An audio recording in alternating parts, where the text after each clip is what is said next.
I had just bought my dream car, a sleek, brand-new black BMW, after years of hard work. It was my first luxury car, and I was excited to finally have something nice for myself. But apparently, my entitled neighbor Karen didn't think I deserved it. The day after I brought my car home, I was outside admiring it when I heard a loud, exaggerated, "Ahem!" I turned around and saw Karen, mid-50s, the classic, "I want to speak to the manager" haircut, oversized sunglasses, and arms crossed like she was about to lecture me. "That's a nice car you've got there," she said, her voice dripping with sarcasm. "Thanks," I said, not in the mood for small talk. She stared at me, then at the car, then back at me. "Whose car is that?" she asked. I raised an eyebrow. "Mine." Her expression shifted immediately. Her eyes narrowed, and she looked me up and down like she was assessing whether I was lying. "You expect me to believe that someone like you owns a car like that?" I clenched my jaw. "Yes, because I bought it." Karen let out a fake laugh, shaking her head. "I don't think so," she said, pointing at me. "I've never seen you drive something like that before. People like you don't just magically afford luxury cars overnight."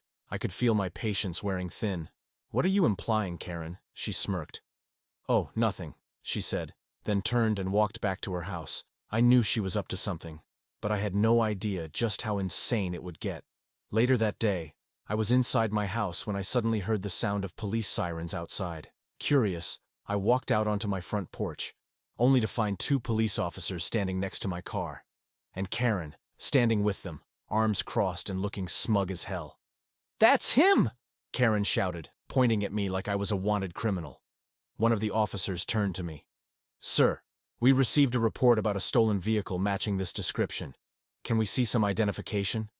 I was stunned. "Wait, you think I stole my own car?" The officers glanced at each other, clearly uncomfortable. Karen jumped in before they could answer. "Yes, I saw him park it here yesterday, but there's no way he owns a car like this," she exclaimed. "He must have stolen it." The entitlement in her voice was unbelievable. "Ma'am," one of the officers said, trying to calm her down, "we're just following up on the report. If you could please provide your registration and ID, sir, we can clear this up." I exhaled sharply, trying to control my frustration. I walked inside, grabbed my driver's license, registration, and insurance, and handed them over. The officers examined the documents, and within 30 seconds, they realized the truth.